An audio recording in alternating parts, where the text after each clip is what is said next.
Hey everybody, so we're going to go over reactions of the alpha carbon with respect to aldehydes and ketones. And remember, the alpha carbon that we're talking about, if my ketone looks like this, then both this and this are alpha carbons. Okay, so we're going to take a look at reactions at the alpha carbon. And if I have a ketone here and I'm going to add chlorine in the presence of an acid, and that's what's very important here, we're doing this in acid, then my product looks like this. I'll get a monochlorinated product. So we add just one chlorine. And if I do the same thing with iodine in a more funky looking ketone, but a ketone nonetheless, the ketone remains, and I've iodized it. So I've halogenated this. It's a halogenation reaction. And because we're doing it in acid, the major really important point is this, that we replace just one alpha hydrogen. Alright, so that's all we're going to end up doing with this. And the mechanism for it is pretty straightforward, and it's one we're going to want to know. So the first thing that happens is we protonate a hydrogen, so that's step one. So the oxygen grabs onto that. This gives its electrons back to the base. The base comes down here, grabs onto this hydrogen, and the electrons from that go to the double bond between carbon and this carbonyl here, and this kicks its electrons up to here, so that eliminates the positive charge there. And now what we have here is an enol. Okay, and that enol is kind of reactive. So what ends up happening here with the enol is that these electrons grab onto one of these bromines, and so now we end up having a bromine attached at our alpha carbon. And these electrons came down from here to do it. So now we have our carbonyl that's reestablished. However, it's a protonated carbonyl.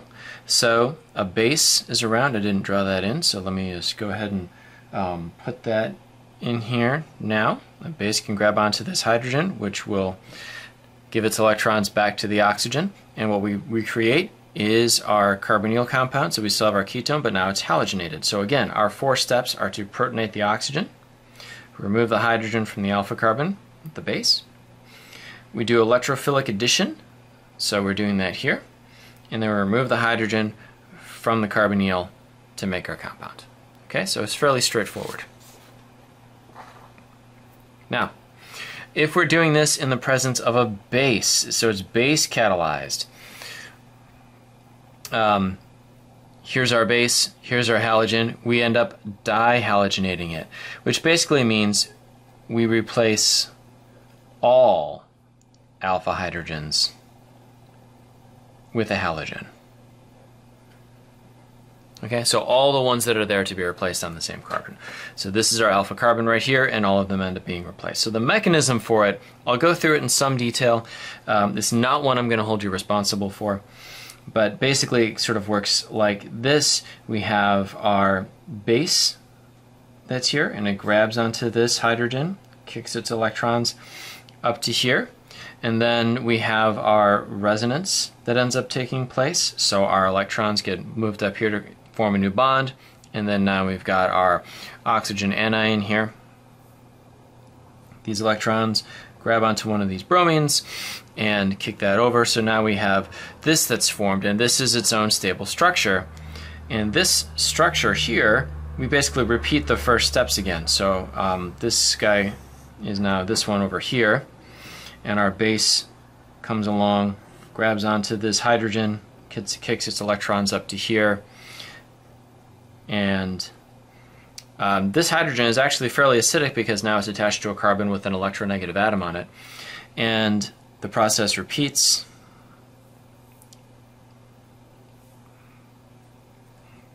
And we end up with our product. So this will end up replacing all alpha hydrogens on there. If for whatever reason this is like a tertiary carbon and there's only one alpha hydrogen, that's the only one that's being replaced. Okay? So that does pretty nicely. Now the same alpha carbon reactions using a carboxylic acid. The thing about this is in a carboxylic acid, this by and far is much more acidic than any of the things on the alpha carbon there. So working with traditional bases doesn't work quite as well. So a group of scientists named Hell, Volhard, and Zelinsky came up with a reaction. I swear that this combination of names is like a jazz trio where everyone plays clarinet.